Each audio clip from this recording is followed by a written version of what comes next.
Hello दोस्तों, आज मैं जिस मूवी का एक्सप्लेन करने वाला हूँ उसका नाम है ए डेंजरस मेथड। ये मूवी 2011 में आई थी। मूवी कहानी एक लड़की की जो एक बीमारी से पीड़ित होती है। फिर डॉक्टर उसे किस तरह इलाज करता है और डॉक्टर और पेशेंट के बीच कैसे घपाघप होता है जानेंगे इस वीडियो में। तो चलिए बढ़ते हैं कहानी की तरफ। मूवी स्टार्ट होती है स्विट्जरलैंड से, जहाँ पर कुछ लोग सबीना नाम की लड़की को कहीं ले जा रहे होते हैं। इसके बाद हमें पता चलता है कि वे लोग उसे हॉस्पिटल ले जाते हैं, क्योंकि उन्हें ऐसा करने के लिए सबीना की मां ने ही बोली थी। दरअसल सबीना हिस्टीरिया नाम की बीमारी से पीड़ित होती है और यह एक अजीब बीमारी है जिसमें इंसान एक साथ कई चीजें करता है, जैसे कि हंसना, रोना और भी बहुत कुछ। थोड़ी देर बाद डॉक्टर कार्ल उस कमरे में आते हैं। फिर डॉक्टर कार्ल सबीना से कहते हैं, मैं तुम्हें किसी तरह का इंजेक्शन या मेडिसिन नहीं दूंगा, बस तुम्हारे दिन के 1 से 2 घंटे तुम्हारे पास्ट के बारे में पूछूंगा। फिर डॉक्टर कार्ल सबीना के पीछे जाकर बैठ जाते हैं और सवाल करने लगते हैं, और वहाँ हमें पता चलता है कि सबीना का यह हालत उसके फादर की वजह से हुआ था। इसके बाद हम डॉक्टर कार्ल को अपनी वाइफ एमा के साथ देखते हैं, जो कि प्रेग्नेंट होती है। फिर एक दिन कार्ल एमा की कंडीशन चेक कर रहा होता है तो वहाँ अपने साथ सबीना को भी रखते हैं, और उसी दौरान यह पता चलता है कि अगर सबीना की बीमारी ठीक हो गई तो वह एक दिन एक अच्छी फिजिशियन बनेगी। फिर अगले दिन डॉक्टर कार्ल सबीना से फिर से फास्ट के बारे में पूछते हैं और कहते हैं, तुम्हें पहली बार तुम्हारे फादर ने कब मारा था? जिसपे सबीना बोलती है, जब मैं 4 साल की थी तो गलती से मेरे हाथ से एक प्लेट गिर गया था, जिसके बाद मेरे फादर ने एक कमरे में ले जाकर मुझे पीछे से मारने लगे।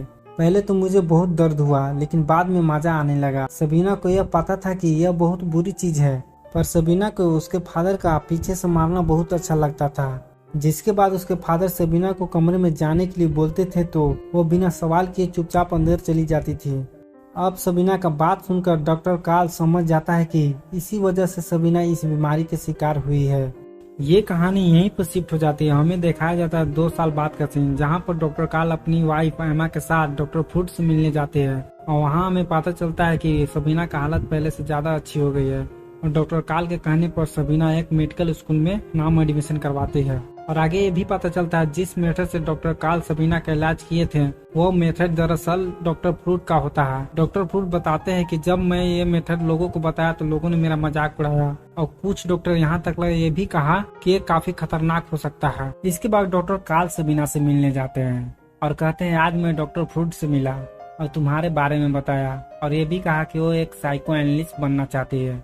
यह बात सुनकर सबीना बहुत ज्यादा खुश हो जाती है, क्योंकि सबीना को साइको एनालिस्ट की पढ़ाई करनी थी। और इसी तरह कुछ दिन बीत जाते हैं। फिर डॉक्टर फ्रूट एक ऑटो नाम के आदमी को डॉक्टर कार्ल के पास भेजते हैं। दरअसल ऑटो एक साइको एनालिस्ट की डॉक्टर होता है, लेकिन वो किसी कारण लड़कियों के एडिक्ट हो गया था, और इसी चीज को छुड़ाने के लिए उसके फादर डॉक्टर फ्रूट से बात करते हैं। जिसके बाद डॉक्टर फ्रूट ऑटो को डॉक्टर कार्ल के पास भेज दिए थे, क्योंकि कार्ल ने हाल ही में डॉक्टर फ्रूट के मेथड से सबीना को ठीक किया था। फिर अगले दिन कार्ल जब सबीना से मिलता है तो सबीना अपने विचारों को बताती है और डॉक्टर कार्ल को किस भी कर लेती है। हालांकि कार्ल को सबीना पसंद थी, इसीलिए वो सबीना से कुछ नहीं कहता, और यह बात ऑटो को पता चल जाता है। फिर ऑटो कार्ल से कहता है, तुम्हें सबीना को फ्रीडम देना पड़ेगा, और ऐसा करने के लिए तुम्हें उसके साथ घपाघप करना होगा। फिर एक दिन ऑटो हॉस्पिटल से भाग जाता है और डॉक्टर कार्ल के लिए एक चिट्ठी भी छोड़ जाता है। उसमें लिखा होता है कि वो अपने फादर से तंग आकर यहाँ से भाग रहा है, इसीलिए इसमें उसकी कोई गलती नहीं है। और कार्ल को सबीना के साथ घपाघप करने के लिए सुझाव भी दे देता है।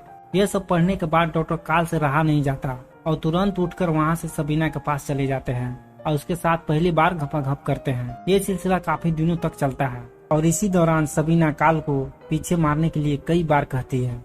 अब इसके कुछ दिनों बाद डॉक्टर फ्रूट कार्ल से मिलने आते हैं और शहर में फैल रही अफवाहों के बारे में पूछते हैं कि एक लड़की है शहर में जो सबको लेटर भेज रही है कि कार्ल के शहर में किसी के साथ अफेयर चल रहा है। अब यह सुनकर कार्ल मना कर देता है कि मेरा किसी के साथ अफेयर नहीं है, पर कार्ल को डर भी लग रहा था कि अगर किसी को पता चल जाए तो पूरे शहर में मेरी इज्जत चली जाएगी। फिर अगले दिन कार्ल सबीना से ब्रेकअप कर लेता है।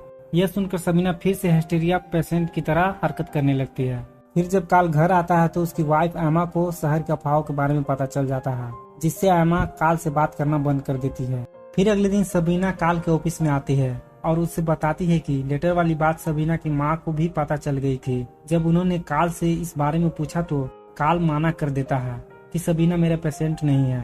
अब सबीना को बहुत ज्यादा गुस्सा आ जाता है, क्योंकि एक तो कार्ल सबीना को छोड़ देता है और सबसे झूठ बोल रहा है, फिर सबीना वहाँ से चली जाती है। अब सबीना को मेडिकल की पढ़ाई के लिए किसी की हेल्प की जरूरत पड़ती है। फिर सबीना डॉक्टर फ्रूट को एक लेटर लिखती है और अपने और काल के रिलेशनशिप के बारे में बताती है। अब डॉक्टर फ्रूट के यह पता चलता है कि सबीना और काल के बीच अफेयर है, तो तुरंत काल को लेटर लिखते हैं।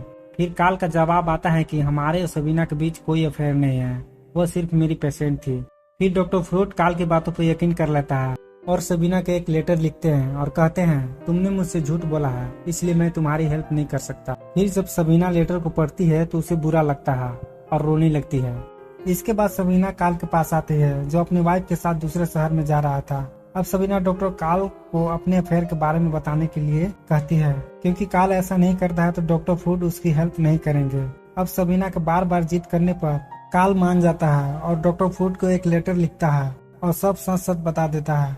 फिर जब डॉक्टर फ्रूट उस लेटर को पढ़ते हैं तो सबीना से माफी मांगते हैं और अपने पास बुला लेते हैं। अब ऐसे ही कुछ साल बीत जाते हैं और एक दिन सबीना काल से मिलने घर जाती है और एमा सबीना से कहती है जब से काल को डॉक्टर फ्रूट से बात करना बंद हुआ है तब से वो डिप्रेशन में चले गए हैं। इसके बाद सबीना जब काल से बात कर रही होती है तो उसको बताती है कि वो प्रेग्नेंट है और उसके पेट में उसी का बच्चा है। यह सुनकर काल को भी अच्छा लगता है और उसे आई लव यू बोलता है।